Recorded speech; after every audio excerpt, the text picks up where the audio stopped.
আসসালামু আলাইকুম রহমতুল্লাহ। আলী হোসেন ওসামা সাহেব, আমি সরাসরি আপনাকে সম্বোধন করে বলছি।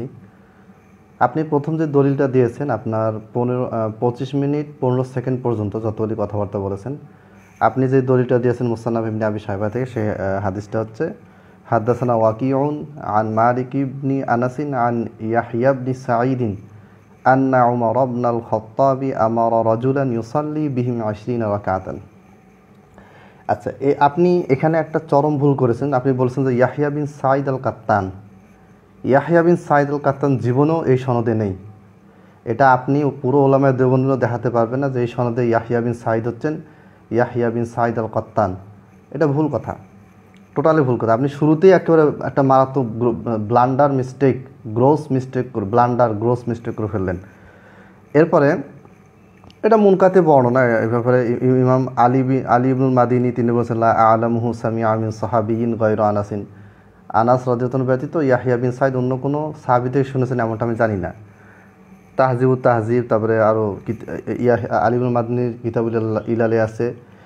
ইমাম ইবনে আবু হাজম তিনি বলেছেন 9 খণ্ড 207 পৃষ্ঠায়। আমি আরবি ইবারতগুলো এবং পুরোটাই আমি আমার ফেসবুকে এবং হোয়াটসঅ্যাপে পুরো লেখাটায় তাহকিকটা আমি লিখে দিব, এই জন্য মুখে সংক্ষেপে বলছি।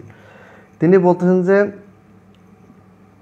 25 বছর পরে তার জন্ম, ওমর রাদিয়াল্লাহু আনহুর মৃত্যুর 25 বছর পরে ইবনে হাজম বলতেছেন এই ইয়াহইয়া বিন সাঈদের জন্ম। এবং ইমাম হানাফি রাহিমাহুল্লাহ তিনি আসার সুনানে বলেছেন যে ইয়াহইয়া ইবনু সাঈদিন আল আনসারিয়ু লাম ইউদরিক ওমারা। এখানে আপনাদের হানাফি মাযহাবের ইমাম বলতেছেন, সবাই বলতেছেন, হানাফি না, আহলে হাদিস মালিকি শাফিঈ সবাই বলেছেন যিনি ইয়াহইয়া বিন সাঈদ আল আনসারি, যিনি লাম ইউদরিক ওমারা, যিনি ওমরকে পাননি। আসার সুনান, এরপর আসার সুনানের টিকা নিয়ে আপনি কিছু কথা বলেছেন, যেখানে আরও কথা আছে, এটা পড়তে হবে ইনশাআল্লাহ, এটা সামনে আসতেছি। এরপরে মুসান্নাফ ইবনে আবি শাইবা যে হাদিসটা আপনি পেশ করেছেন, সেই হাদিসেই নিচে মুহাক্কিক ডক্টর সাদ বিন নাসির বিন আব্দুল আজিজ তিনি বলেছেন যে মুনকাতিউন ইয়াহইয়া লাম ইউদরিক ওমর। এই হাদিসটা মুনকাতি, এই ইয়াহইয়া ওমরকে পাননি। ডক্টর জিয়াউর রহমান আজমি যিনি আল জামিউল কামিল গ্রন্থটা রচনা করেছেন, তিনি বলেছেন যে ওয়াফিহি ইনকিতাউন আইদান, এছাড়াও এই হাদিসের ভিতরে ইনকিতাও রয়েছে। লিআন্না ইয়াহইয়া ইবনে সাঈদিন হুয়াল আনসারিয়্যু লাম ইউদরিক ওমর ইবনুল খাত্তাব, মানে এখানে ওই ইয়াহইয়া বিন সাঈদ ওমর বিন খাত্তাবকে পাননি। এরপরে তিনি আলী ইবনুল মাদিনীর কওলটা তাহজিব থেকে উল্লেখ করেছেন, আল জামিউল কামিল 4 খণ্ড 829 পৃষ্ঠা। আচ্ছা, এরপরে আপনি বলেছেন যে এটা মুরসাল, এটা সহি, এই কথাগুলো বলেছেন, ঠিক আছে, আপনার এই কথাগুলি আমি মেনে নিচ্ছি, কিন্তু কিছু বিষয় আছে এখানে। মেইন টুইস্ট কোনটা, সেই টুইস্টটা আপনি আসলে বুঝেননি। আমি আপনাকে আজকে বুঝাই দেবো ইনশাআল্লাহ, এবং প্রশ্ন করবো আপনার কাছে। মোহাম্মদ বিন মুবারক হাকিমি আল আতিক নামক গ্রন্থ, মুসান্নাফু কি যেন পুরো নামটা ভুলে গেছি, বড়টা নাম, এখানে বলেছেন যে এটা হচ্ছে সহি মুরসাল, ঠিক আছে।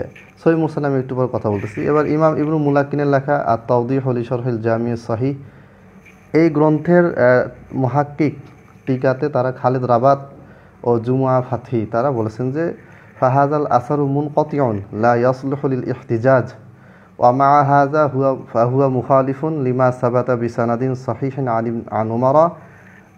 এরপরে ওয়া আইদান হুয়া মুখালিফুন লিমা সাবাতা আন রাসূলিল্লাহি সাল্লাল্লাহু আলাইহি ওয়াসাল্লাম, মানে আব্দুর রহমান মুবারকপুরি কলটা তিনি উল্লেখ করেছেন এই দুজন মুহাক্কিক। এর মানে হচ্ছে যে 1 নম্বর কথা হচ্ছে এখানে 3টা সমস্যা। একটা হলো যে মুনকাতে সনদ বিচ্ছিন্ন, 2 নম্বর হচ্ছে যে ওমর থেকে বর্ণিত 11 রাকাতের এর চেয়ে বেশি বিশুদ্ধ হাদিস মুওয়াত্তা মালিকে, যেটা ব্রাদার হল পেশ করেছিল 11 রাকাতের হাদিস, মোহাম্মদ বিন ইউসুফ, সাহেব বিন ইয়াজিদ, ওমর বিন খাত্তাব, ইমাম মালিক যেটা বর্ণনা করেছেন ওইটা বেশি সহিহ, এবং ওইটা এই যে মুনকাতে বিচ্ছিন্ন হাদিস এটার বিপরীত। আবার নবী সাল্লাল্লাহু আলাইহি ওয়াসাল্লাম 11 রাকাত পড়েছেন, সহিহ বুখারী মুসলিম আছে, সেইটারও বিপরীত হচ্ছে এই মুনকাতের হাদিসটা। এখন কথা হচ্ছে একটা হাদিস মুরসাল, একটা হাদিস মুরসাল সহি, ঠিক আছে, কোনো সমস্যা না, আমি মেনে নিলাম।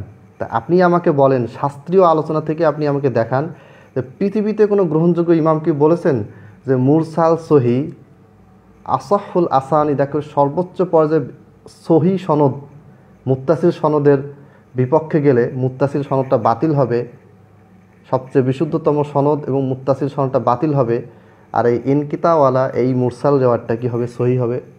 এরকম কোনো উসুল দেখাতে পারবেন আপনি? আমি আপনাকে অপশন দিলাম, যান পুরো ওলামায়ে দেওবন্দকে আমি অপশন দিলাম, আপনারা দেখান আমাকে, যে কেউ দেখাতে পারেন, কোনো অসুবিধা নেই। আর 2 ঘন্টা 3 ঘন্টা বাহাস আসলে কিছু হয় না। এগুলি হচ্ছে মাসের পর মাস, সপ্তাহের পর সব দীর্ঘদিন আলোচনা করলে তখন একটা কনক্লুশন আসবে। এই 2 ঘন্টা 4 ঘন্টা বাহাস আসলে এই বিষয়ে কনক্লুশন আসবে না। একটা হাদিস নিয়েই তো আলোচনা করতে পুরো একটা দিন চলে যাবে। আচ্ছা, খলিল আহমদ সাহারানপুরি রচিত যে কিতাব বাজলুল মাজহুদ, এই কিতাবের যে টিকা লিখেছেন জাকারিয়া কান্দলভি এবং ডক্টর তাকিউদ্দিন আদবি, ওনারা বলেছেন যে ওয়াইসনাদুহু মুরসালুন কওয়িয়ুন, এই ওমর বিন খাত্তাব থেকে 20 রাকাতে যে হাদিসটা, এটা সনদ সহি এবং এটা মুরসাল কওয়িয়ুন শক্তিশালী, মানে সহি আর কি, সহি যেগুলো ক্যাটাগরি তার মধ্যে কওয়িয়ুন একটা শক্তিশালী বলা হলো, মুরসালও বলা হলো। আপনি আমাকে বলেন মুরসালুন কওয়িয়ুন আর মুত্তাসিলুন, মানে মুত্তাসিল হাদিস যেটা 11 রাকাতে মুয়াত্তা মালিকে, ওই সনদের বিপক্ষে এই ধরনের মুরসাল কওয়ি যদি পাওয়া যায় তাহলে কোনটা বাতিল হবে? যদি আমি দুইটাই গ্রহণ করি তাহলে কোনটা সর্বাধিক উত্তম হবে? সবচেয়ে বিশুদ্ধ সনদে মুত্তাসিল এইটা কি গ্রহণযোগ্য হবে, আর নাকি মুরসাল কওয়ি এইটা গ্রহণযোগ্য হবে? নাকি দুইটাই গ্রহণযোগ্য হবে কিন্তু একটা বেশি গ্রহণযোগ্য একটা কম গ্রহণযোগ্য?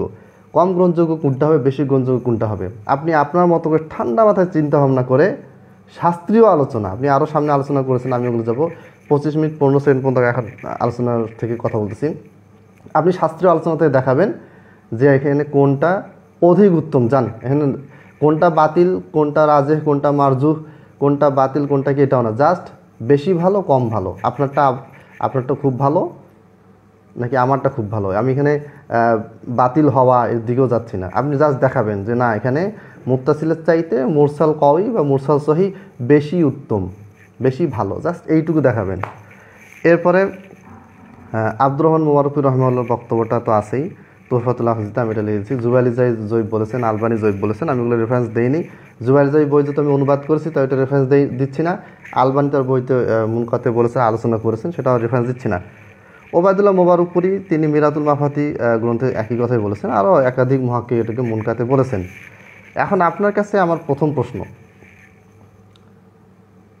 একটা মুনকাতে হাদিস, সনদ বিচ্ছিন্ন হাদিস, যেটা বুখারী মুসলিমের রাসূল সাল্লামের 11 রাকাতের হাদিসের বিপরীত, এই 11 রাকাতের নবী সাল্লামের হাদিসটা কি গ্রহণযোগ্য হবে, নাকি ওমরের নামে, ওমর রাদিয়াল্লাহু তাআলা আনহুর নামে বিচ্ছিন্ন সনদে মুরসাল সহি বলেন আর মুরসাল কওয়ি বলেন, এইটা কি বেশি গ্রহণযোগ্য? আপনি এটা শাস্ত্র থেকে আমাকে দেখাবেন। 2 নাম্বার, যে কোনো ক্ষেত্রে মুত্তাসিল এবং মুনকাতি যে কোনো বিষয়, মারফু হোক মাওকুফ হোক, যে কোনো ক্ষেত্রে হোক, মুত্তাসিল এবং মুনকাতি যদি পাশাপাশি পরস্পর বিরোধী হয় তাহলে কোনটা গ্রহণযোগ্য হয়? আপনি শাস্ত্রীয় আলোচনা থেকে দেখাবেন। আচ্ছা, একই ব্যক্তি থেকে 2টা সনদ পাওয়া গেল, একটাতে 11 রাকাত, একটাতে 20 রাকাত, এবং 11 রাকাতের হাদিসটা সহি মুত্তাসিল, কোনো সন্দেহ নেই, কোনো মুস্তাহিদ কিছু বলে নেই, মুস্তারিব বলেছেন আপনি, সেটা নিয়ে আমি পরে আলোচনা আসতেছি। আর আরেকটাতে ইনকিতা আছে, বিচ্ছিন্নতা আছে, সেই ক্ষেত্রে ওই একই ব্যক্তির 2টা আমল কোনটা গ্রহণযোগ্য হবে? আপনি শাস্ত্রীয় আলোচনা থেকে আমাকে দেখাবেন। আজকে এ পর্যন্ত শেষ করছি। আসসালামু আলাইকুম ওয়া রাহমাতুল্লাহ।